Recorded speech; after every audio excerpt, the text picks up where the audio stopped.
Hello दोस्तों, आज हम घोस्ट राइडर मूवी के पार्ट 2 को एक्सप्लेन करने वाले हैं। अगर आपने इस मूवी का पार्ट 1 नहीं देखा है तो पहले उसे देखिए, तभी आपको इस मूवी का पार्ट 2 समझने में आसानी होगी।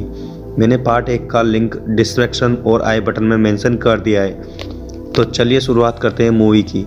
हम पहले वाले पार्ट में एक में देख चुके थे कि जॉनी बूढ़े आदमी से कहता है कि मैं यहाँ कब्रिस्तान में नहीं रुक सकता, और फिर जॉनी शहर की तरफ निकल जाता है। जब जॉनी वापस आता है तो देखता है कि पूरा का पूरा शहर तबाह हो चुका है, रोड्स टूट चुकी है और किसी को कुछ नहीं पता ये सब किसने किया।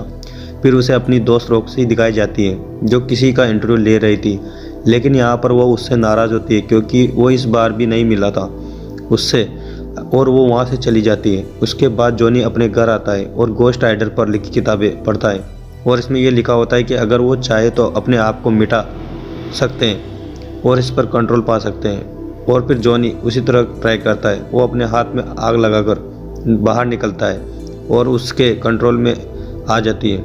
उसके बाद रॉक्सी दोबारा आती है और उससे कहती है आई एम सॉरी, मैं इस तरह से तुमसे बात नहीं करना चाहती थी। और जॉनी के कमरे में लगी हुई उन दोनों की तस्वीर को देखती है, लेकिन जॉनी उससे कहता है आओ मैं तुम्हें तुम्हारी गाड़ी तक छोड़ देता हूँ। जॉनी भी ये सब नहीं करना चाहता था, लेकिन उसे करना पड़ा क्योंकि अब रात हो रही थी। उसके घोस्ट राइडर बनने का टाइम आ रहा था। रॉक्सी कहती है कि मैं तुम्हारे साथ मसला क्या है, तुम चाहते क्या हो। जॉनी उसे बताता है कि अगर मैं तुम्हें सच बता दूं तो तुम मेरे साथ रहना पसंद नहीं करोगी। रॉक्सी कहती है तुम एक बार बोल कर तो देखो। जॉनी उसको सब कुछ सच सच बता देता है, लेकिन रॉक्सी को इस बात पर बिलीव नहीं होता और वहाँ से चली जाती है। सिटी में जो इतनी ज़्यादा तबाही हुई थी उन सभी का रेस्पॉन्सिबल पुलिस घोस्ट राइडर को ठहरा रही थी, और वो उसे अरेस्ट करके जेल में बंद कर देते हैं। लेकिन जैसे ही रात होती है वो जेल के रोड्स को पिघलाकर बाहर आ जाता है और अब वो ब्लैक आर्ट से मिलने के लिए निकल जाता है। ब्लैक आर्ट को ये जब पता चलता है कि वो अपने आदमी से कहता है जाओ उसे रोको, और दूसरी तरफ से पुलिस भी उसका पीछा कर रही होती है। यहाँ पर ये सीन क्रिएट होता है कि ब्लैक आर्ट का एक आदमी घोस्ट राइडर को बुलाकर भागने लगता है। अब घोस्ट राइडर उसके पीछे भागने लगता है और घोस्ट राइडर के पीछे पुलिस, और यहाँ पर एक बिल्डिंग आती है और घोस्ट राइडर सीधा अपनी बाइक उस बिल्डिंग पर चढ़ा देता है, जिससे देखकर लोग काफ़ी डर जाते हैं और हैरान हो जाते हैं। ये सब कुछ रॉक्सी भी देख लेती है और उसे यकीन होता है कि शायद जॉनी सच बोल रहा था। बिल्डिंग पर चढ़ते ही घोस्ट राइडर ब्लैक आउट के आदमी को पकड़ लेता है, लेकिन उसे कोई फ़र्क नहीं पड़ता क्योंकि उसके अंदर हवा की पावर थी। लेकिन साथ ही घोस्ट राइडर एक चेन निकालता है और उसमें अपनी आग भरकर उसके इर्द गिर्द लपेटना शुरू कर देता है, जिसकी वजह से वो भी जलकर मर जाता है। इसके बाद जॉनी दोबारा उसी बूढ़े आदमी के पास जाता है जिसने उसे घोस्ट राइडर के बारे में बताया था। जॉनी उससे पूछता है कि ये सब कैसे ख़त्म होगा, तो वो उसे बताता है कि ये सब ब्लैक आर्ट को मारते ही ख़त्म हो जाएगा। फिर वो आदमी उसे एक ग्रेव में ले जाता है और उस कब्र पर इसने लिखा होता है, वो बताता है कि ये भी एक घोस्ट राइडर था। सैन विक्सा में जो सोल्स का कॉन्ट्रैक्ट हुआ था उसके मुताबिक इसे भेजा गया था सोल्स को लेने के लिए, लेकिन जब इसने देखा कि ये बहुत काम मुश्किल है तो उसने ये कॉन्ट्रैक्ट ब्लैक आर्ट को नहीं दिया और लेकर वहाँ से भाग गया। ब्लैक आर्ट ये कॉन्ट्रैक्ट पाना चाहता है क्योंकि उससे बहुत ज़्यादा पावरफुल हो जाएगा, लेकिन इस दौरान तुम अपने लोगों के करीब बिल्कुल मत जाना क्योंकि वो तुम्हारे अपने लोगों को ही यूज करेगा तुम्हारे अगेंस्ट करके। जब जॉनी रॉक्सी के पास जाता है, लेकिन वहाँ देखता है कि ये क्या, यहाँ तो ब्लैक आर्ट पहले ही मौजूद था। ब्लैक आर्ट उसे गले में पकड़ लेता है। तभी जॉनी भी घोस्ट राइडर बन जाता है और उल्टा उसी के गले को पकड़ कर कहता है कि तुम मेरी आंखों में देखो, जितने लोगों के साथ तुमने बुरा किया है या मारा है उन सब का दर्द मेरी आंखों में महसूस करो। ब्लैक आर्ट उससे कहता है हाँ तुम्हारी ये पावर मेरे ऊपर काम नहीं करेगी क्योंकि तुझमें तो रूह ही नहीं है। ये कहते ही उससे ज़ोर से धक्का देता है और उसके बाद उससे कहता है कि आज के बाद तुम मेरे बाप के साथ नहीं बल्कि मेरे लिए काम करोगे, और अगर तुम चाहते हो कि तुम्हारी दोस्त रॉक्सी की जान बच जाए तो उसे सैन विक्सा में उसी कॉन्ट्रैक्ट के साथ मिलना। इसके बाद ब्लैक आर्ट वहाँ से जाता है और रॉक्सी को उठा ले जाता है। दूसरी तरफ जॉनी उसी बूढ़े आदमी के पास जाता है और कहता है कि मुझे किसी भी हाल में अपने दोस्त को बचाना है। वो कॉन्ट्रैक्ट उसी आदमी के पास था जो उससे कहता है कि काइंडली आप मुझे कॉन्ट्रैक्ट दे दीजिए। बूढ़ा आदमी उससे कहता है कि नहीं, इससे पूरी दुनिया तबाह हो जाएगी। जॉनी उससे कहता है कि प्लीज़ आप मुझ पर एक बार यकीन करें। उनके पास मेरी सोर है लेकिन मुझे ख़रीदा नहीं है। मुझ पर अभी भी मोहब्बत का जज्बा मौजूद है तो बूढ़ा आदमी भी उससे कहता है कि हाँ मैं जानता हूँ तुमने ये कॉन्ट्रैक्ट लालच में नहीं बल्कि मोहब्बत में किया था और इसलिए गॉड भी तुम्हारा साथ दे रहा है। अब मुझे लगता है कि तुम ही हो जो ब्लैक आर्ट को मार सकते हो। उसके बाद वो बूढ़ा आदमी कहता है कि चलो ठीक है, लेकिन सैन विक्सा गाँव यहाँ से 500 मील दूर है, तो हमें अभी निकलना चाहिए। जॉनी हैरान होकर पूछता है हमें मतलब। उसके साथ ही वो बूढ़ा आदमी सीटी मारता है और वहाँ से घोड़ा निकल आता है, तो उस घोड़ी पर बैठ जाता है और जॉनी कहता है कि मेरा आखिरी सफ़र अभी बाकी है। ये कहते ही वो अपनी हेड पहनता है, तो हमें क्या देखते हैं कि वो भी एक गोस्ट राइडर में बदल जाता है। इनफैक्ट वो भी एक गोस्ट राइडर था और ये वही आदमी था जिसने सैन विक्सा का कॉन्ट्रैक्ट ब्लैक आर्ट को नहीं दिया था।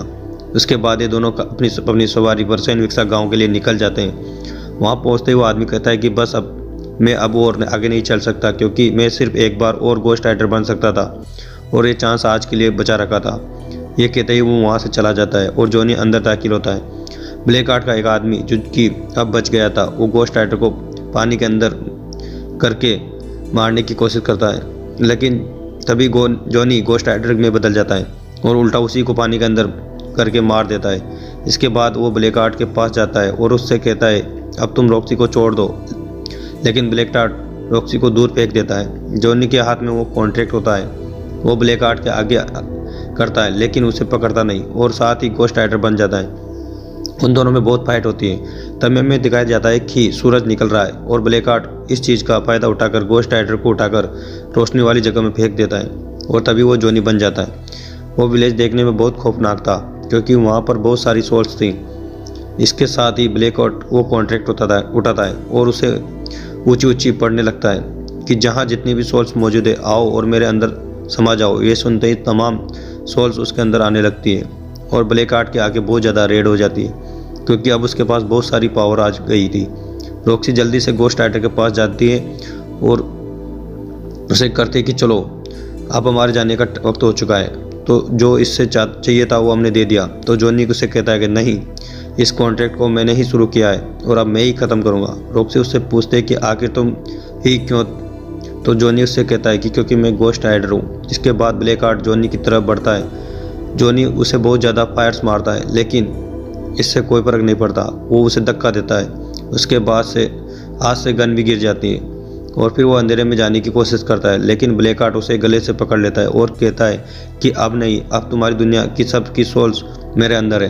तभी रॉक्सी वहाँ पर आ जाती है और उसको शूट करने लगती है, जिसकी वजह से वो डिस्ट्रैक्ट हो जाता है। उसके हाथ से जॉनी गिर जाता है। रॉक्सी दोबारा से शूट करती है तो यहाँ पर ब्लैक आर्ट की गर्दन अलग हो जाती है, लेकिन जाहिर है उसके पास इतनी पावर थी कि वो अपनी गर्दन दोबारा वापस ला सकता था और फिर रॉक्सी की गन में गोलियां ख़त्म हो जाती है। तो जॉनी फ़ौरन से कहता है कि ये गन मुझे दे दो और अपना हाथ अंधेरे में ले जाकर फायर करने लगता है क्योंकि उसका हाथ अब आग बन चुका था और इसके साथ ही ब्लैक आर्ट के टुकड़े टुकड़े हो जाते हैं। वो सब के सब सोल्स उसमें से निकलने लगती है, लेकिन उसके पास बहुत सारी पावर थी, तो वो दोबारा सबकी सोल्स इकट्ठा करता है और अपनी असली शक्ल में वापस आ जाता है।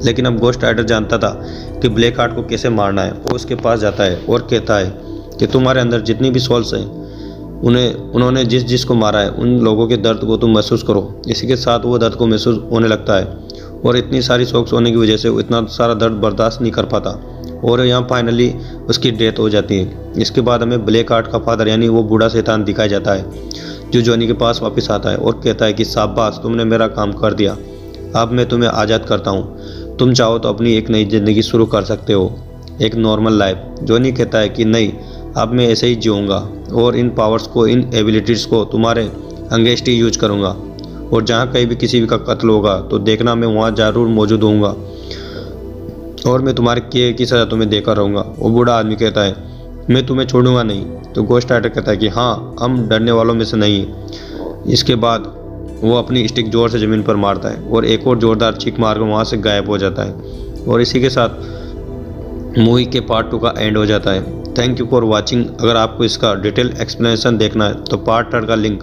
मैंने डिस्क्रिप्शन बॉक्स में मेंशन किया है। वीडियो को लाइक करना ना भूलें और चैनल को सब्सक्राइब करें।